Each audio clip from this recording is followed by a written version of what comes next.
Hey everyone, I'm Samurai Sam, and today I'm going to show off the back half of my GameCube collection. So here we go, starting with the letter N. It's going to be starting off with NBA Street V3. This features Mario, Luigi, and Peach as guest characters, which is pretty hilarious because they're incredibly out of place in this game. This is like an arcade basketball game, kind of based on just like, city street basketball.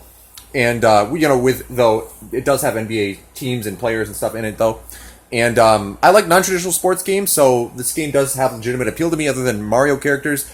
But I just haven't really sat down for it yet, but to like really learn it. But yeah, it's very non-traditional. You get stuff like points for like doing cool shots or something like that. I don't know the mechanics like in depth, but it seems like a cool game. The whole series has pretty high reviews, so at some point I will check it out. NHL Hits 2002. This was actually one of my first GameCube games ever, in part because it was relatively inexpensive early on. And I actually played this game a lot and had a lot of fun with it. This is a very arcadey hockey game. It's a lot like the Wayne Gretzky's 3D hockey games on N64, made by the same developers, by Midway. And yeah, it's a lot of fun. Is it 3-on-3? Yeah, it's 3-on-3 instead of 5-on-5 like normal hockey.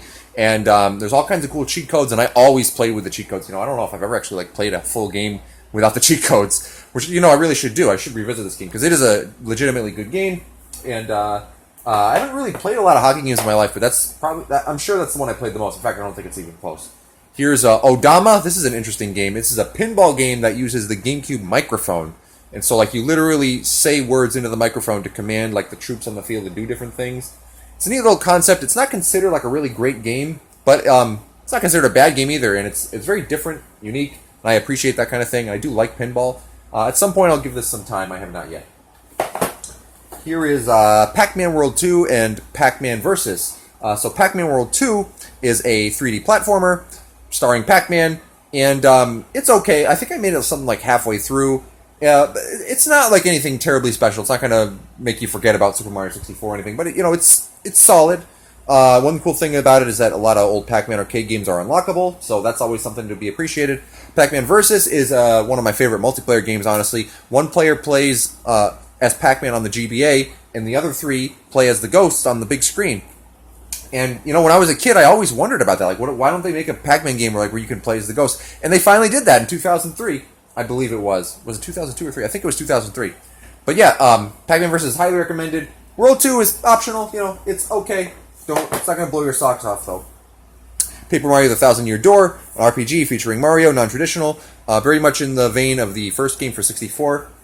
A lot of people really love this game, and I definitely enjoyed it, but I thought the first Paper Mario was better. I just thought, the gameplay was better. I thought it was paced better. I thought the hub town was more interesting and better. But it seems like the majority opinion is that this is the best Paper Mario game. If that's your opinion, that's fine, but that wasn't my impression. I thought it was good, but it doesn't really stand out to me as one of the GameCube's best. Just my opinion. Pikmin, the original Pikmin, one of the early GameCube games. Again, a unique game, cool, innovative.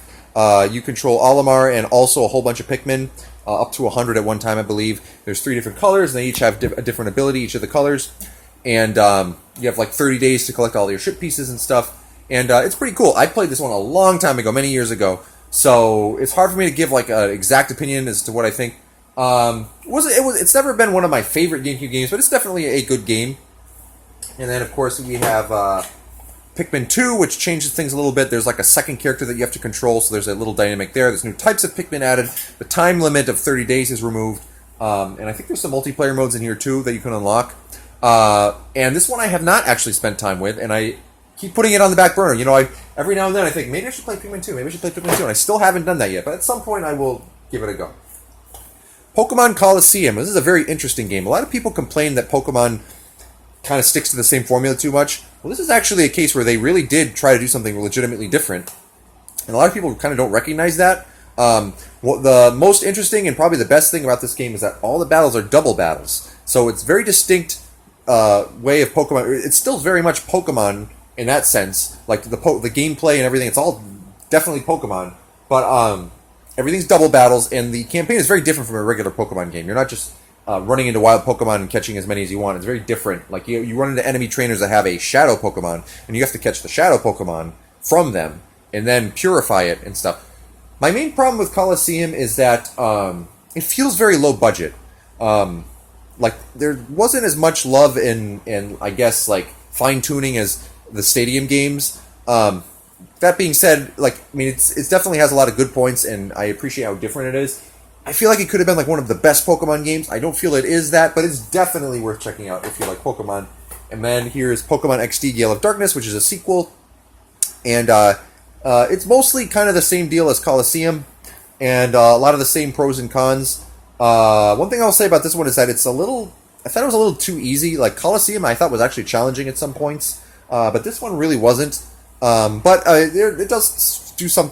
I felt like it was a little better in Colosseum in some ways. I think it felt a little more polished, but still not quite as polished as I wanted. But it's still, yeah, those two games. If you like Pokemon, check those games out. Pool Paradise. This is a game I got really not that long ago, and apparently this is a good billiards game. There do exist good billiards video games, and this is apparently one of them. And I saw it for cheap. I was like, hey, why not? Rivet King. Talk about non-traditional sports games. This is a game where you play a sport called Frolf, which is loosely based on the real sport called golf, where your ultimate goal is to get in the hole, but really your goal is to score as many points as possible, which involves like interacting with different things on the course as you're hitting your frog. Yes, the frog is the ball. Hitting your frog around the course and getting in the hole. The earlier you get the frog in the hole, you'll get more points. But sometimes you can actually get more points spending an extra turn racking up points in the field, and it's pretty cool. It's not like the best game in the world or anything, but you know, if you have a friend who likes golf games or something, it's a great two-player game. Actually, I think it's up to 4 players. Definitely worth checking out if you like non-traditional sports games. Skies of Arcadia Legends. This is obviously I guess you'd call it a enhanced port or mixed up port of the Dreamcast Skies of Arcadia, and kind of a unique RPG because you like the setting is you're playing as air pirates, and there's like ship combat in this game, which is pretty cool. Some people really love this game. I played like 20 hours of it, and I thought it was good, but I didn't think it was great. Like after a while, the game started feeling a little bit formulaic. Like, you know, it was kind of, it's been a few years, but like, you know, you go to an area, like you do a thing, and then you do a ship battle, and you go to another area, do a thing, and it felt a little more formulaic than I wanted. And the gameplay isn't like the best, but I do like the setting and stuff, and Vice is a cool protagonist and such. And maybe at some point I'll play the rest and you know, see what else in the game I've missed out on. Sonic Adventure DX Director's Cut. This is a remake of Sonic Adventure on the Dreamcast. That's why I don't have the Dreamcast one in my collection, at least not right now. And this one adds some content, and there's some flaws with this port too, I believe. A little bit of compromise that had to be made. I'm not the biggest fan of this game. I played the Dreamcast one back in the day, and you know, had some fun with it. But like, I just don't think Sonic Adventure is really all that fun.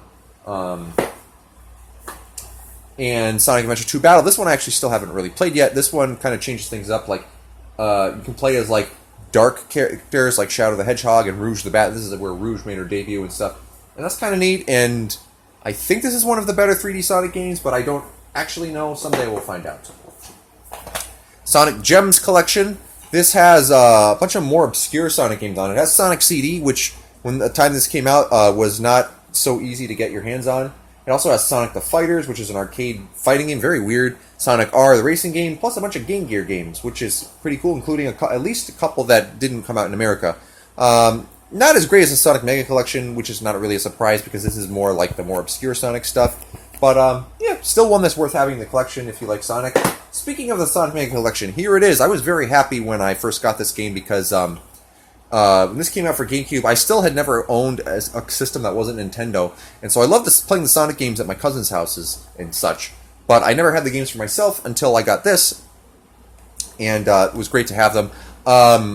There is a tiny bit like of input delay on this compared to like the original carts on a CRT, but it's still very much playable and very much enjoyable, and there's a lot of cool extras on this disc. I would still recommend playing the original cartridges if you have access to them, but that is a pretty good alternative, a good deal on one disc here. Soul Calibur 2, this fighting game was a huge deal when it came out, and I was very happy to get my hands on it. And this one, of course, is the GameCube version, which has Link as the guest character, which is pretty cool. I played this game a lot back in the day. Did I 100% it? I'm not sure if I 100%ed it or not, right off the top of my head. I think I got all the weapons, though. And yet, I've spent so much time playing this multiplayer with friends and family. It's a really great 3D fighter. I mean, pretty much probably my favorite of all time, honestly, 3D fighters. SSX On Tour. This is another one of those games where Mario characters are guests. Mario, Luigi, and Peach right there on the cover, because EA was like doing that for a while, I guess.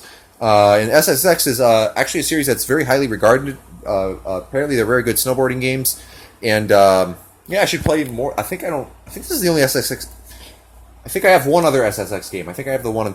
We'll get to it in a future episode. But I should get a couple more of the SSX games because like I like Tony Hawk, so I definitely. I mean, who doesn't like Tony Hawk?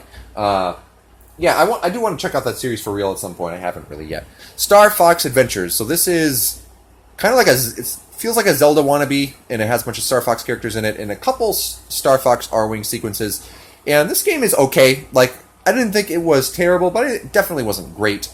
There's really not that much meat on the bones here. Like, there really aren't any side quests to speak of at all. It's basically the main quest, and that's it. And it's okay. It's I mean, if you like Nintendo stuff, you like Zelda, then it's worth a shot. But don't expect to be wowed by that game. Star Fox Assault. This game is not. I didn't think it was that great. This one also has it has R-Wing missions, most like the original Star Fox and Star Fox 64. But there's also on-foot missions, and the campaign, yeah, it went by kind of quick, and I just didn't think it was really anything that special. This one does have multiplayer. The one thing I will say about this game is that I have not had a chance to really try the multiplayer, so I don't know if that's like a big selling point to this game that I've missed out on. But I didn't think Star Fox Assault was really all that great. I would say, if you're interested, try it out, but it's by no means necessary. Star Wars Rogue Squadron 2 Rogue Leader. This was a launch title for the GameCube, and a very impressive game visually, and just great presentation. Really feels like you're there in the movies. And I haven't actually played it a whole lot, but what I have played it, I've been impressed, and I will spend more time with it later. And then we have Star Wars Rogue Squadron 3 Rebel Strike. I want to say this one added, I think this one added on-foot missions too. And I think you can play like the missions from the previous game, like co-op or something like that, something cool like that. But what's even cooler is that it has one of the old famous Star Wars arcade games on the disc that you can unlock, and that's really cool. Great selling point for this game. I think general opinion on this is kind of mixed. I think some people like it, some people don't. At some point, I'll try for myself. I definitely like Star Wars a lot, and I enjoyed the first Rogue Squadron on 64, even though I wasn't able to beat it. It was really hard. Super Mario Sunshine, very divisive entry in the Mario series. Kind of a follow-up to Mario 64, and this time Mario has like a device called the Flood, which shoots water in a bunch of different ways. And there's a lot of like cleaning up goop in this game. But otherwise, like, you have the same basic objective as in going to levels and trying to collect these shine sprites instead of stars from Mario 64. And I really enjoyed this game a lot back in the day. I have not replayed it, though. I played it once when it came out, like in 2002. I've never replayed this game. And I do think it's a good game. At some point, I probably will play it again and see if it holds up. Super Monkey Ball, cool game that involves basically. Well, I can't say you control because you don't control him. The main character is a monkey in a ball, and you actually don't control him. You control the stage. You use the joystick to tilt the stage in various directions and get the monkey to roll in his ball to the end. And, sometimes you collect things around the way. And there's a bunch of cool mini games that you can play with up to like 4 players, I believe. And, just a quality game. I think it was if not a launch title, it was a very early GameCube game. And it's pretty cool. I actually haven't played it a lot, but the little bit I have played, I have enjoyed. And so at some point, I will play more. And then Super Monkey Ball 2, which I think is pretty much more of the same deal as the previous game, only there's even more mini games. And I have played the mini games, and they are, well, not all of them, but I've played them a little bit, and they are fun. And these are good games. Recommended if you have a GameCube. Super Smash Brothers Melee, the first GameCube I ever had, and one of my favorite games of all time. This game was just such a huge deal when it came out. Like, everyone loved Smash Brothers on the 64, and then this game just took it and supersized it into something just like, such a great game. So much content, way more characters, way more stages, just like incredible presentation and great soundtrack with samples from all the different series, and it's just an absolute joy to play, and just like never gets boring playing this multiplayer with up to 4 friends. And it's just an incredible game. And it's noted, a lot of people still like to go back to Melee because it's like the most fast-paced game in the series. A lot of people really like the mechanics. It's not my personal favorite game. I still think that like the games, for me personally, the games got better as the series went on. But I mean, Melee still holds up as just a great game today. It's just awesome. Swingers Golf. This was a game that my cousins gave me for my birthday back in the day because it was a budget title, and they didn't want to spend like the full price, but they wanted to get me a GameCube game. But actually, this is, I think, kind of like a buried gem in some ways. I actually really enjoy this game. It's probably not like better than Hot Shots Golf or anything, but it's kind of has that kind of quirky vibe to it. I like the music in this game, and the gameplay I think works pretty well. Basically, you use the C stick to shoot. You pull it down and then you flick it up, and the straighter you shoot the C stick, the better your shot will be. And there's a bunch of different like pieces of equipment you can equip to change your golfer and their performance and stuff. And I actually really enjoy it. I would say check it out if you like golf games. Tales of Symphonia. This was a big deal when it came out, mostly because like the game just didn't have a lot of RPGs at that point, and so a lot of people really ate this up. And this was really like, this was not the first Tales game released in America, but this is like kind of what made Tales a big deal in America. And it didn't disappoint. I actually started playing this with 3 of my sisters. So like we played 4-player co-op through like the first, I don't know, what was it, like 10 to 15 hours of the game. And what stinks though is that the camera will focus only on player 1. So you can't really have, when you're playing multiplayer, you can't really have your players going far away from player 1. And so that's why actually my sisters wound up stopping. My sister stopped playing with me as part of the reason is because I needed to be the healer because no one else wanted to be the healer. And then, but that means I have to like run away from the battle, which is bad because then they have to fight blind, and it just didn't work. So I just played the rest of the game by myself. Really enjoyed it. They actually fixed that multiplayer camera problem in the HD version, well, the PS2 version first, but the HD version we got for PS3 and the one that I think this on Steam fixes that issue. So that's actually the version to get and not this version, but still a fantastic RPG. Then over here, Legend of Zelda 4 Swords Adventures. So very cool game where you you're really supposed to play this with 4 people who have 4 GBAs and 4 GameCube, 2 Game Boy Advance link cables. It was kind of hard to do back in the day because you had to have like a series of friends who had their own GBA and their own cables because you weren't going to buy all that stuff all by yourself. But I wound up, so I didn't get to play this back in the day, but years later when that stuff became a lot cheaper, that's when I actually took that chance and actually got to play this with some people. I unfortunately have not been able to play through the entire game, but I have definitely enjoyed this game a lot with friends, and definitely recommend it if you like Zelda, if you have friends to play with. Fortunately, it's probably a little harder to do now because prices for that stuff has gone up a little bit. But my biggest gripe with this game is that if you are playing in the middle of a level and somebody's GBA comes disconnected, the entire level just resets. Like, you lose all your progress right then and there. Like, if there's just any slip up or connection problem, you bump the cord and like it unplugs or whatever, you just lost all your progress. And I think that's kind of lame and unnecessary. I don't think it really makes sense. I don't understand, because in Final Fantasy Crystal Chronicles that's not the case. If you're playing like Final Fantasy Crystal Chronicles and your controller, your GBA comes undone for the cable, you just put it right back in and keep playing. So like, why not with Zelda? I really don't understand that. So that I lost some progress thanks to that at one point. But yeah, I definitely hope that I can find a chance to like play the rest of this game someday, because it is a lot of fun. Oops.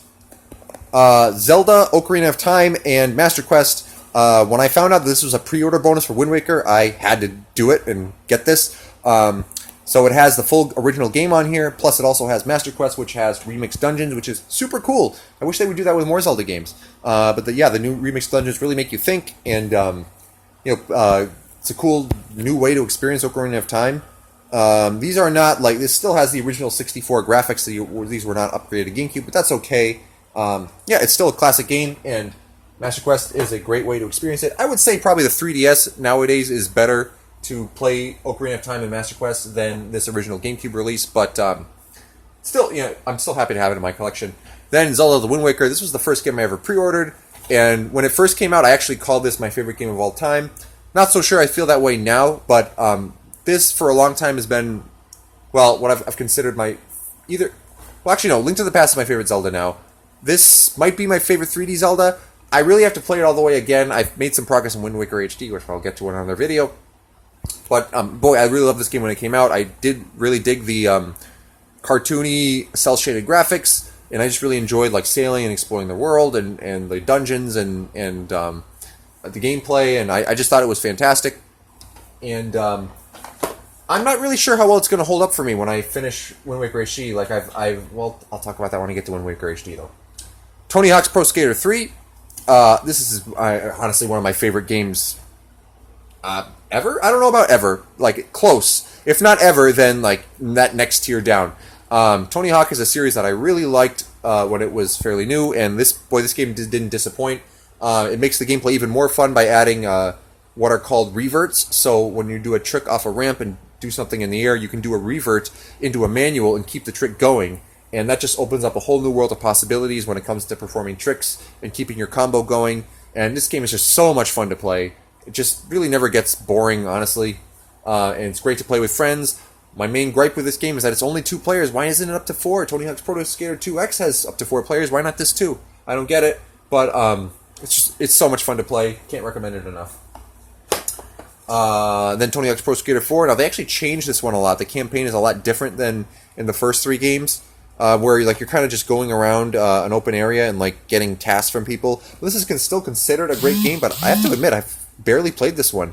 And at some point I will go back and do that, but I have not yet. So I can't really give an opinion.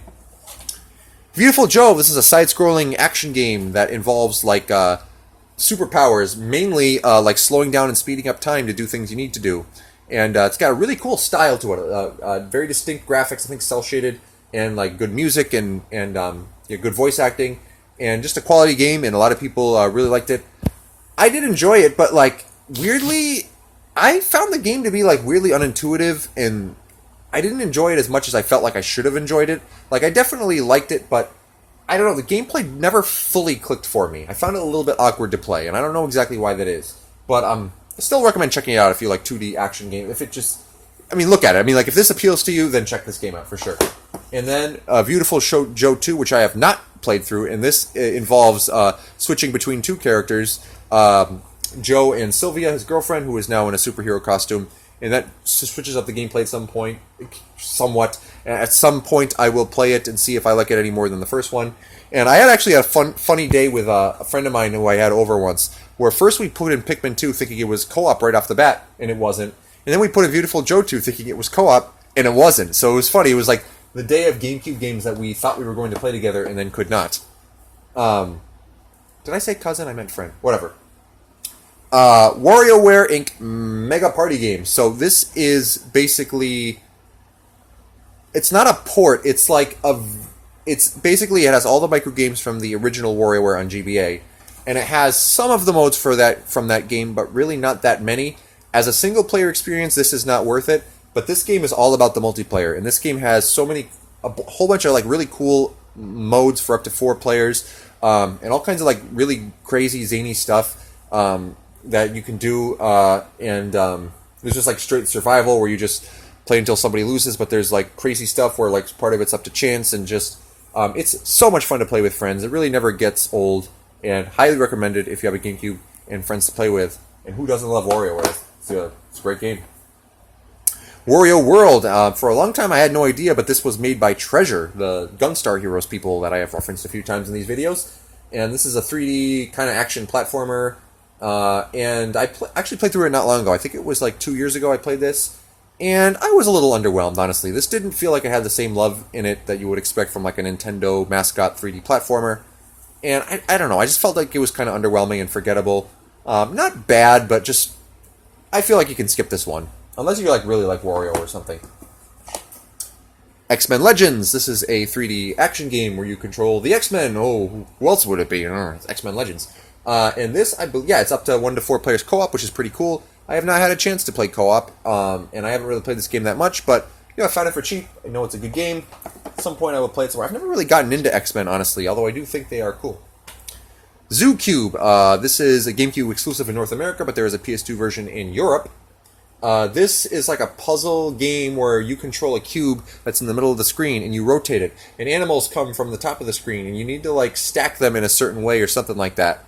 And I don't know exactly how the mechanics work, but kind of an interesting, quirky little puzzle game. At some point I will give it a shot and see if I really like it. Now we get to a few imports. I have 6 imports to show off here. The first 2 are actually games I featured in a previous video. Here is Donkey Konga, the PAL version, the European release.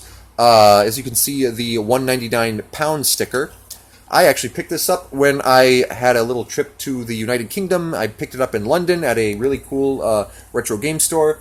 And the reason why I picked it up is because the different versions of Donkey Konga across different regions have different soundtracks. Well, some of the songs are the same, but some of them are different. So, for £1.99, which is, I don't know, something like, what, $3? I think not even. This is totally worth it to pick that up. It has I don't know, I'm a little bit lazy to pull out the original Donkey Kong and compare, but basically, there are a couple design differences on PAL GameCube games. You'll see the only four in the corner is actually curved instead of a straight line, and the GameCube logo on the spine is actually on the top rather than the bottom. But Donkey Konga was a cheap pickup and worth it in my opinion. And then I just had to get Donkey Konga 2, which I wound up getting on eBay when I found it for cheap. And yeah, kind of the same deal, where different song lists. Now we get into 4 Japanese imports. First of all, Dream Mix TV World Fighters. By the way, Japanese GameCube games come in like a smaller and very different case with like a cardboard sleeve. It's kind of weird. Dream Mix TV definitely feels Smash Brothers inspired. It is not as good as Smash Brothers, but that's okay. I mean, what is? It's still fun. Basically, it's like a multiplayer kind of arena brawl fighting game where you control characters from these different universes, including Konami, Hudson, and Takara. And I forget if there was one more. I think it was just those 3. But yeah, you have Solid Snake in this game, Bomberman, Simon Belmont from Castlevania, Optimus Prime, the dude from Adventure Island, dude from Beyblade, we got Twinbee, and the dude from Bloody Roar, Hugo, I think his name is. Fun fact, this is the only time a Castlevania character ever appeared on the GameCube. At least I think that's a fact. I could technically be wrong, but there were no Castlevania games on the GameCube, which is kind of weird.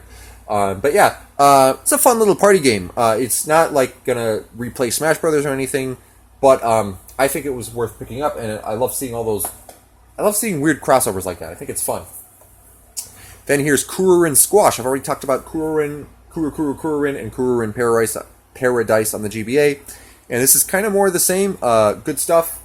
Fun game where you control this rotating helicopter from a top-down view and have to get it through basically an obstacle course. And this one adds some cool multiplayer modes for up to 4 players.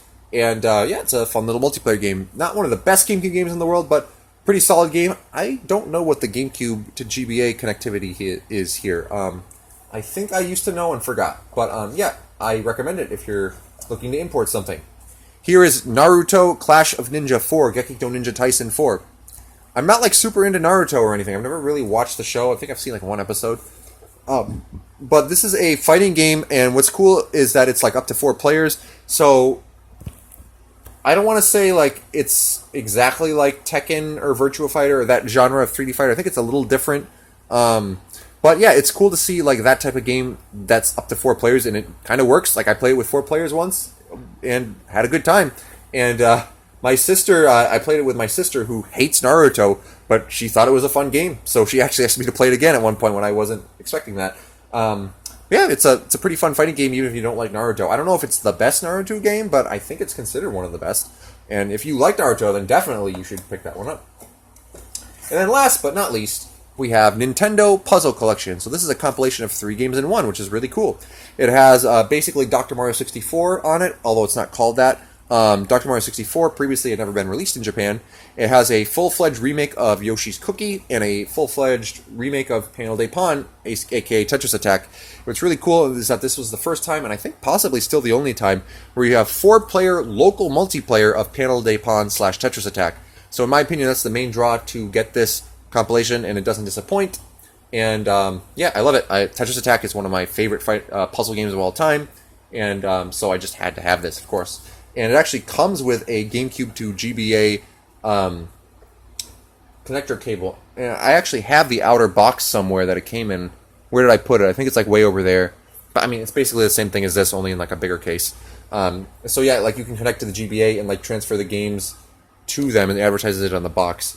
Yeah, I think. And you can also, one of the draws is that you can use the GBA as a controller as well, because, you know, the GameCube D-pad is not ideal. So, that is my entire GameCube collection. I hope you enjoyed watching. Stay tuned, because coming up next is going to be original Xbox Thank you for watching, and have a great rest of your day.